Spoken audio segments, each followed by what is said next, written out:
বন্ধুরা, মঙ্গলবার দিন শুধু এই একটা কাজ করুন, আপনার জীবন বদলে যাবে। হ্যাঁ বন্ধুরা, আপনারা একেবারে ঠিকই শুনেছেন। এর ফলে আপনাদের গৃহের যাবতীয় বাস্তু দোষ কেটে যাবে এবং আপনাদের গৃহে বাস্তু দোষ রয়েছে কিনা সেটি আপনারা কিভাবে বুঝবেন সেটিও আমি আপনাদেরকে জানিয়ে দেব। বন্ধুরা, কখন এই উপায় বা ক্রিয়াটি করবেন, এই উপায় বা ক্রিয়াটি করার জন্য কি নিয়ম রয়েছে, এই সকল প্রত্যেকটি বিষয়ই আমি আপনাদেরকে খুব সহজভাবে সুন্দরভাবে জানিয়ে দেবার চেষ্টা করব। তাই আপনারা মনোযোগ সহকারে এই ভিডিওটি সম্পূর্ণ দেখুন এবং এই ভিডিওটি দেখে উপকৃত হলে, সমৃদ্ধ হলে অবশ্যই ভিডিওটিতে একটি লাইক দেবেন। কমেন্ট সেকশনে জয় শ্রীরাম, জয় হনুমান লিখে জানাবেন এবং যতটা পারবেন ভিডিওটি আত্মীয় পরিজন, বন্ধু বান্ধবীদের সঙ্গে শেয়ার অবশ্যই করবেন, কারণ ভালো জিনিস শেয়ার করাটাও একটা ভালো কাজ। ঈশ্বর বা ভগবান আপনাদেরও ভালো করবে। পরিশেষে এই রকমই সব ধার্মিক সংক্রান্ত ভিডিও দেখতে চাইলে তাহলে চ্যানেলটি সাবস্ক্রাইব করে পাশে থাকা নোটিফিকেশন বেল আইকনটি অন করে রাখবেন। চলুন এইবার মূল আলোচনায় প্রবেশ করা যাক। বন্ধুরা, আমি সবার প্রথমেই আপনাদেরকে জানিয়ে রাখি, আপনাদের গৃহে বাস্তুদোষ রয়েছে কিনা সেটা আপনারা কিভাবে বুঝবেন। নাম্বার 1, যদি আপনারা অনুভব করেন যে বাইরের পরিবেশে আপনারা অত্যন্ত আনন্দিত রয়েছেন, হেসে খেলে সব একসঙ্গে মেলামেশা করছেন, গল্প গুজব করছেন, মনে ফুর্তি রয়েছে, কিন্তু যখনই আপনারা নিজেদের ঘরে আসবেন তখন যদি আপনাদের মনটা বিষাদে পরিপূর্ণ হয়ে যায়, এছাড়াও বাকি সদস্যদের সাথে মনোমালিন্য সৃষ্টি হয়, বচসা তৈরি হয়, সব সময় মনটা দেখবেন ভারাক্রান্ত লাগবে, অযথা মাথায় টেনশন আসবে, নানান রকম দুশ্চিন্তা আসবে। বন্ধুরা, যদি এই রূপ সমস্যাগুলি আপনাদের সঙ্গে হয় তাহলে এর মানে বুঝবেন যে কোনো নেগেটিভ এনার্জি বা আপনাদের বাস্তুতে দোষ রয়েছে। বন্ধুরা, এরপর দ্বিতীয় যে বিষয়টির কথা বলবো তা হলো, বন্ধুরা, আপনার বাড়ির সদস্যদের প্রতিনিয়ত যদি কোনো শারীরিক সমস্যা লেগেই থাকে, সদস্যদের মধ্যে একজন ঠিক আছে তো আরেকজন শারীরিক সমস্যায় পড়ে যাচ্ছে, এই রকম সমস্যা যদি পরিবারে দেখা দেয় তাহলে আপনার সংসারে এবং আপনার পরিবারে বাজে খরচ বৃদ্ধি হবে এবং অপচয় হবে অর্থের। এক্ষেত্রেও কিন্তু ইন্ডিকেট করে যে আপনাদের গৃহে নিশ্চয়ই কোনো বাস্তু সংক্রান্ত সমস্যা রয়েছে। এরপর তৃতীয়ত, যদি আপনাদের গৃহে দীর্ঘদিন ধরে কোনো শুভ সমাচার একেবারেই আসছে না, বা ঘরে কোনো মাঙ্গলিক কর্ম হচ্ছে না, কোনো শুভ অনুষ্ঠান হচ্ছে না, তাহলে সেক্ষেত্রেও কিন্তু মনে করা হয় বাস্তুর সমস্যা থাকতে পারে। নাম্বার 4, বন্ধুরা, এই ঘটনাটি কিন্তু অনেকের সঙ্গেই হয়ে থাকে। দেখবেন হঠাৎ হঠাৎ করেই বাড়ির অন্ধরে প্রচন্ড বাজে গন্ধ ছড়িয়ে পড়ে। দেখুন বন্ধুরা, যে পরিবারে বা যে সংসারে ভগবানের বাস থাকে সেখানে কিন্তু পজিটিভ এনার্জি বৃদ্ধি হয়, যার ফলে ভালো গন্ধ বা ধূপ চন্দনের গন্ধ ঘরের মধ্যে সৃষ্টি হয়। কিন্তু অপর দিকে পজিটিভ এনার্জির থেকে নেগেটিভ এনার্জি আপনার পরিবারে বেশি পরিমাণে প্রভাব বিস্তার করে, তাহলে কিন্তু এইরূপ বাজে গন্ধ বা দুর্গন্ধ হঠাৎ হঠাৎ করে বাড়ির ভেতরে অনুভব করা যায়। বন্ধুরা, যদি এমনটি হয়ে থাকে তাহলে এমনটিও কিন্তু বাস্তুদোষের কারণেই হয় বলে শাস্ত্রে মনে করা হয়। এর অর্থ হলো আপনাদের গৃহে নেগেটিভ এনার্জি রয়েছে, যার ফলস্বরূপ এই রকম সমস্যা কিন্তু আপনাদের আসতে পারে। বন্ধুরা, এই সকল সমস্যার ক্ষেত্রে বাস্তুদোষ প্রতিকার করা উচিত এবং গৃহে হোম যজ্ঞ করা উচিত। নাম্বার 4, বন্ধুরা, আমাদের প্রত্যেকটি পরিবারেই একটি হলেও ঘড়ি থাকে, কিন্তু এই ঘড়ি যদি হঠাৎ হঠাৎ করে বন্ধ হয়ে যায় বা যদি কোনো ইলেকট্রনিক যন্ত্রাংশ বারবার খারাপ হয়ে যায়, অথবা আপনারা হয়তো আপনাদের গৃহে গাছ লাগাচ্ছেন কিন্তু সেই গাছ সতেজ থাকছে না বা বেঁচে থাকছে না, কোনো না কোনো কারণে শুকিয়ে যাচ্ছে, অথবা আপনারা যে কাজে হাত দিচ্ছেন সেই কাজে আপনারা অসফলতা পাচ্ছেন, এছাড়াও দীর্ঘদিন হয়তো কোনো বকেয়া টাকা ফেরত পাচ্ছেন না এবং আপনাদের পরিবারে হয়তো ঋণে জর্জরিত হয়ে যাচ্ছেন। আপনারা অর্থ ইনকামের জন্য মরিয়া হয়ে পড়েছেন, কিন্তু তবুও যথার্থ ইনকাম করতে পারছেন না, ব্যয় বেশি হচ্ছে। সে কারণে মানসিক দুশ্চিন্তা এবং শারীরিকভাবে ক্লান্ত হয়ে পড়া, এই সকল বিষয় কিন্তু ডিটেক্ট করে যে নিশ্চয়ই কোনো গৃহে কোনো সমস্যা রয়েছে। হ্যাঁ বন্ধুরা, এগুলি বাস্তু দোষের কারণেও হয়। বন্ধুরা, এছাড়াও আরো অনেক কারণ রয়েছে, যে কারণগুলো একটি ভিডিওর মাধ্যমে কখনোই আপনাদের কাছে তুলে ধরা সম্ভব নয়, কারণ ভিডিওটি অনেকটাই বড় হয়ে যাবে।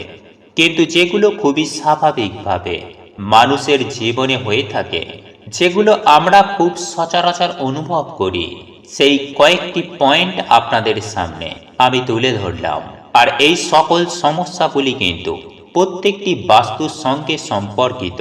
বন্ধুরা, বাস্তু ঠিক না থাকলে আপনারা যতই চেষ্টা করুন না কেন, আপনাদের কিন্তু খুব একটা ভালো কিছু ফল হবে না। হ্যাঁ বন্ধুরা, জীবনে সফলতা পাবেন না। তাই এই সমস্যাগুলি যদি আপনারা অনুভব করেন, তাহলে সুনিশ্চিত হয়ে যান যে আপনাদের বাস্তুতে কোনো না কোনো সমস্যা রয়েছে বা বাস্তু দোষ রয়েছে। যাই হোক বন্ধুরা, এরপর আমি আপনাদেরকে জানিয়ে দেব যে এই সকল সমস্যা থেকে কিভাবে আপনারা মুক্তি পাবেন, এবং এই সকল সমস্যাগুলি যদি আপনারা অনুভব করে থাকেন, তাহলে আপনাদের কি করণীয়। বন্ধুরা, আমি সবার প্রথমেই যে বিষয়টি আপনাদেরকে বলবো, আর তা হলো প্রতি মঙ্গলবার সকালে ঘুম থেকে উঠে ঘর মোছার জলে সামান্য সামুদ্রিক লবণ দিয়ে ভালো করে ঘর দুয়ার পরিষ্কার পরিচ্ছন্ন করে নেবেন। এরপরে বাসি কাজ সারার পরে আপনারা স্নান করে শুদ্ধ বস্ত্র পরিধান করে, এরপর স্নানের জলে কালো তিল মিশিয়ে স্নান করে শুদ্ধ বস্ত্র পরিধান করবেন। এবং আপনাদের পক্ষে যদি সম্ভব হয়, তাহলে মঙ্গলবার দিন লাল বস্ত্র পরিধান করার চেষ্টা করবেন। এবং ভুল করেও আপনারা মঙ্গলবার দিন কালো বস্ত্র অঙ্গে দেবেন না বা পরিধান করবেন না। এর ফলে নেগেটিভ এনার্জি আপনাদেরকে চতুর্দিক থেকে ঘিরে ধরবে। তাই বন্ধুরা, মঙ্গলবার দিন আপনারা যে কোনো লাল বস্ত্র পরিধান করবেন। এরপর আপনারা আপনাদের ঠাকুর ঘরের দক্ষিণ দিকে মুখ করে 11 বার অথবা 108 বার হনুমানজির নাম স্মরণ করবেন। জয় বজরংবলী, জয় বজরংবলী, জয় বজরংবলী। এইভাবে 11 বার অথবা 108 বার হনুমানজির নাম নিয়ে আপনারা পুজো আরাধনা শুরু করবেন। বন্ধুরা, বজরংবলীর অশেষ কৃপায় আপনারা কিন্তু অনেক উপকার, নেগেটিভ এনার্জি থেকে রক্ষা পাবেন। বন্ধুরা, আপনারা প্রত্যেকেই জানি যে মঙ্গলবার দিন হলো হনুমানজির উপাসনার দিন। একই সঙ্গে আপনার যে গৃহ দেবতা বা ইষ্ট দেবতা রয়েছে, ওনাকেও কিন্তু আপনাদের প্রণাম জ্ঞাপন করতে হবে এবং পুজো করতে হবে, বা যাকে আপনি মন থেকে খুব মানেন। বিপদ আপদে পড়লে যার নাম স্মরণ করেন, সেই দেব বা দেবীকে আপনারা মন থেকে ডাকবেন এবং ওনার পুজো আরাধনা করবেন। বন্ধুরা, এরপর আপনারা বজরংবলীর ছবি বা মূর্তির সামনে একটুখানি কর্পূর রেখে দেবেন। সাথে আপনার যে গৃহ দেবতা রয়েছে, যিনি আপনার ইষ্ট দেবতা রয়েছেন, যাকে আপনি মনে প্রাণে বিশ্বাস করে ডাকেন, তার উদ্দেশ্যে এই কর্পূর রেখে দিতে হবে। বন্ধুরা, এরপর পুজো আরাধনা হয়ে যাবার পরে আপনাদের সমস্ত মনস্কামনা, মনের ইচ্ছাগুলি ঈশ্বরকে জানিয়ে আপনারা পুজো আরাধনা সম্পূর্ণ করে সন্ধ্যার সময়ে যখন আপনারা সন্ধ্যা দেবেন, তখন অতি অবশ্যই প্রদীপ প্রজ্বলিত করবেন এবং প্রত্যেকটি দেবদেবীকে স্মরণ করে তুলসী মাতার উদ্দেশ্যে প্রদীপ দেখিয়ে আপনারা যে কর্পূরগুলি ঈশ্বরের চরণে রেখেছিলেন, সেই কর্পূরগুলি নিয়ে ওই জ্বলন্ত প্রদীপের মধ্যে দেবেন এবং ভালো করে সন্ধ্যা আরতি করবেন। এবং আপনাদের যে সদর দরজা রয়েছে, সেই সদর দরজার ডান দিকে আপনারা কিন্তু ভালো করে কর্পূর জ্বালিয়ে দেবেন। বন্ধুরা, এর ফলে আপনাদের গৃহে সমস্ত প্রকার বাস্তু দোষ নষ্ট হয়ে যাবে। এবং কর্পূর যখন জ্বালাবেন, তখন অতি অবশ্যই বজরংবলীর নাম স্মরণ করবেন। সেই সঙ্গে সঙ্গে আপনার ইষ্ট দেবতার নাম স্মরণ করবেন।